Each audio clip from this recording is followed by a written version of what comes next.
Bismillahirrahmanirrahim. Assalamualaikum. Bertemu lagi dengan sendiri atau diantarin.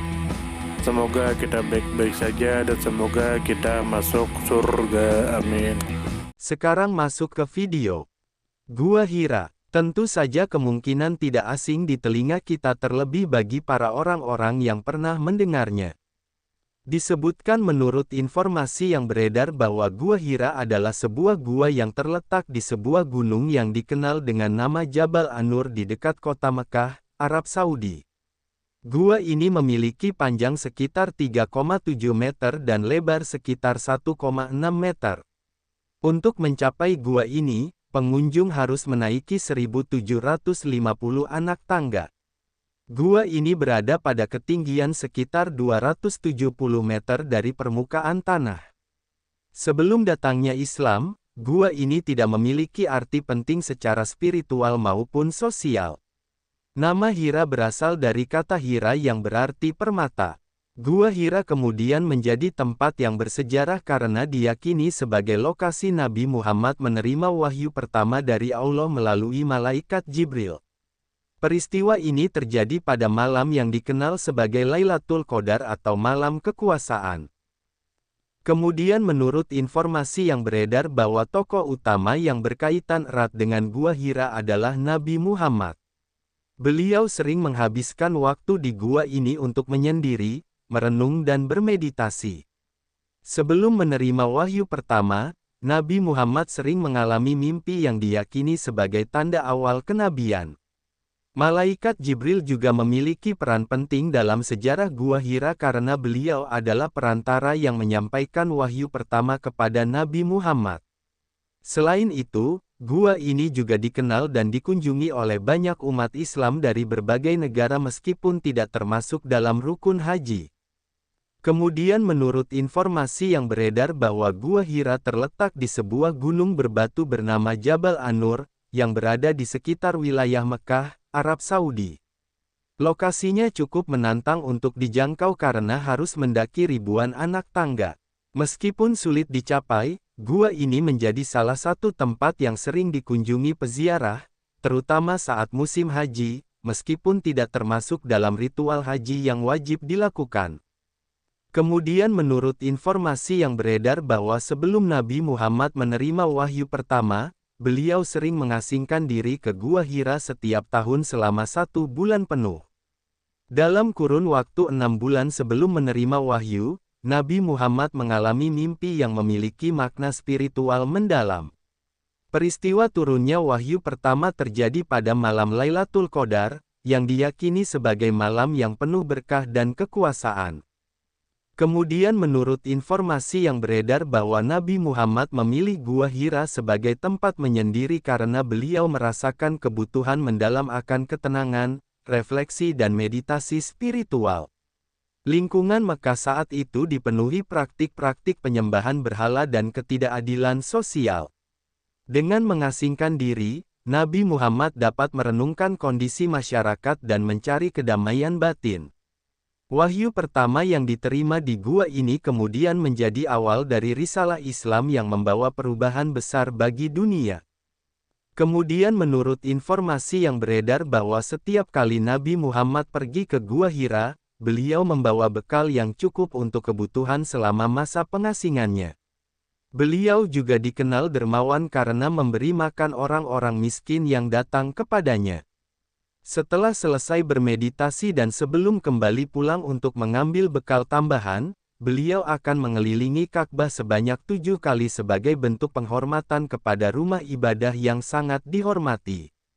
Ketika wahyu pertama turun, malaikat Jibril menyampaikan pesan dari Allah yang menjadi awal dari penyebaran ajaran Islam. Hingga saat ini, setiap musim haji diperkirakan sekitar 5.000 pengunjung mendaki gunung ini setiap hari untuk melihat langsung tempat bersejarah tersebut, meskipun sebagian besar umat Islam tidak menganggap kunjungan ini sebagai bagian dari ritual haji yang wajib.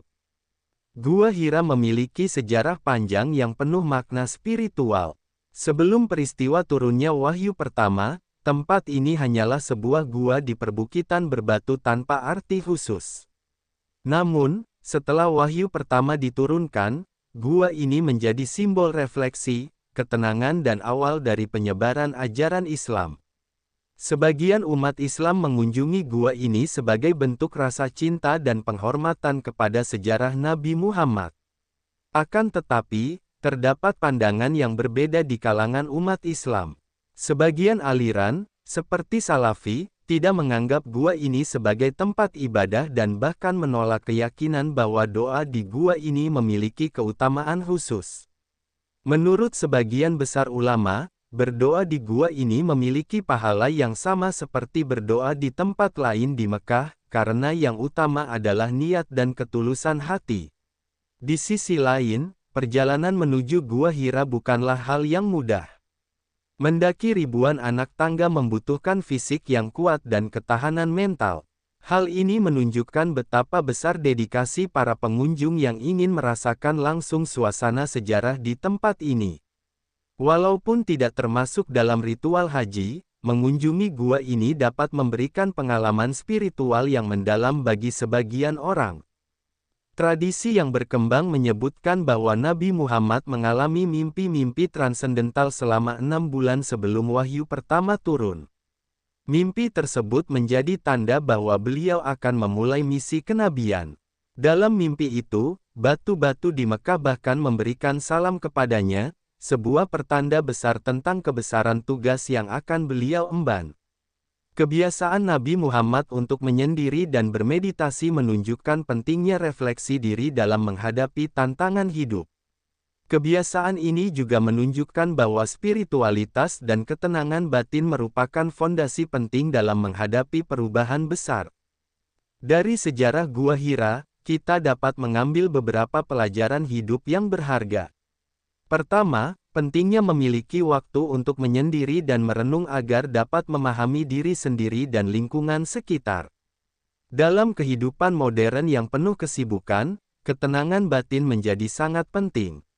Kedua, peristiwa ini mengajarkan tentang kesabaran dan ketekunan.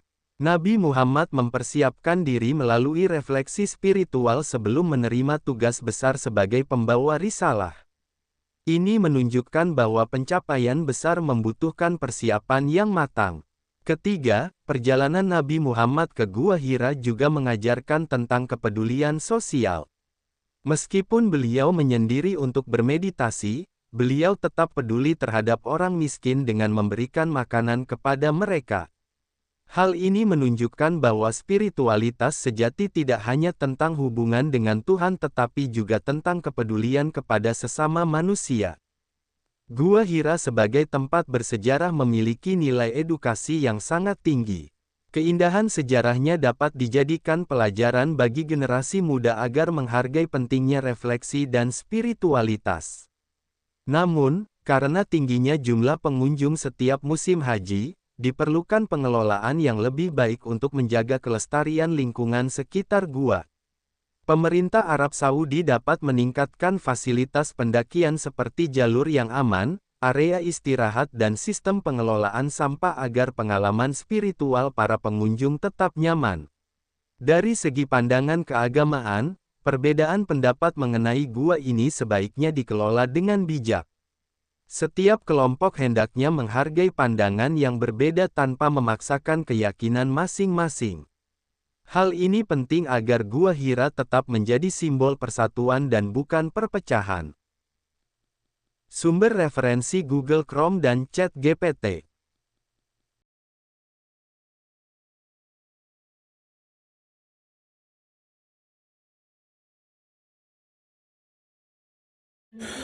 Tentu kita tahu bahwa dalam setiap perjalanan hidup selalu ada saat ketika diri kita merasa lelah, goyah, bahkan ingin menyerah.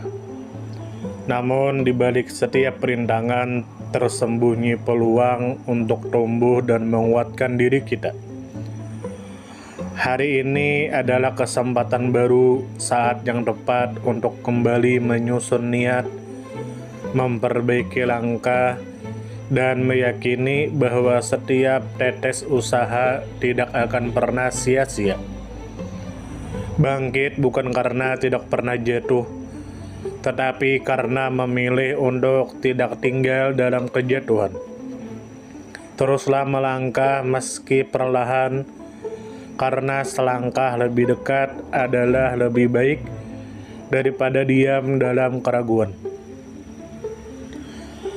Ya Allah, ya Tuhan kami yang Maha Pengasih lagi Maha Penyayang, jadikanlah hidup kami ini sebagai ladang amal yang penuh berkah.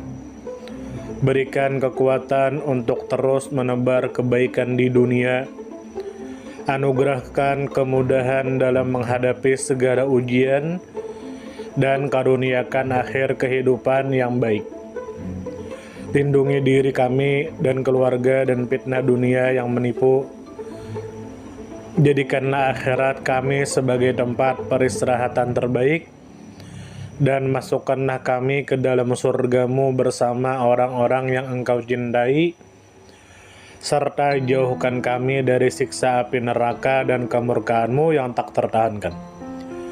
Kepada setiap orang yang pernah hadir dalam perjalanan ini, terima kasih atas waktu, kebaikan, dukungan, bahkan teguran. Maafkan atas setiap kata yang menyakiti, sikap yang mengecewakan, atau hati yang mungkin belum sepenuhnya mampu menjaga. Manusia tidak pernah sempurna, namun ketulusan untuk tetap terus belajar dan memperbaiki diri tidak akan pernah padam.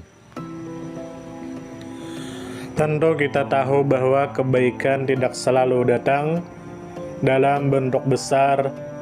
Terkadang senyum kecil yang tulus, tangan yang ringan membantu, atau telinga yang mau mendengarkan sudah cukup untuk mengubah hari seseorang menjadi lebih bermakna.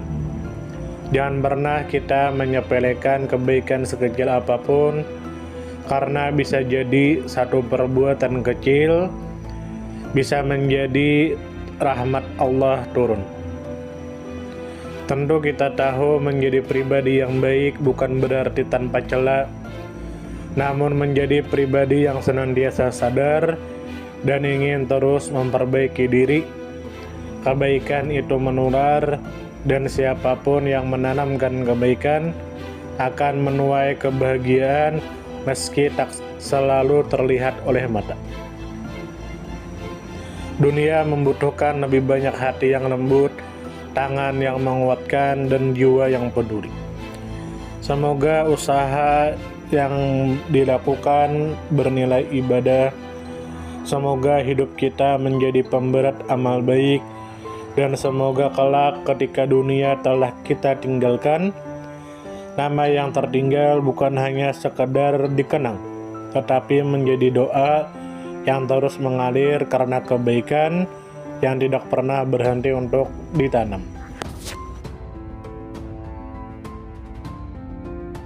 Terima kasih banyak. Mohon maaf jika ada salah.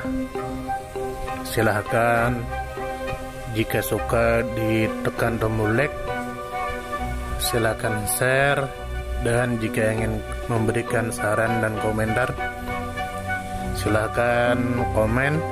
Semoga kita baik-baik saja, semoga kita masuk surga. Wassalamualaikum warahmatullahi wabarakatuh.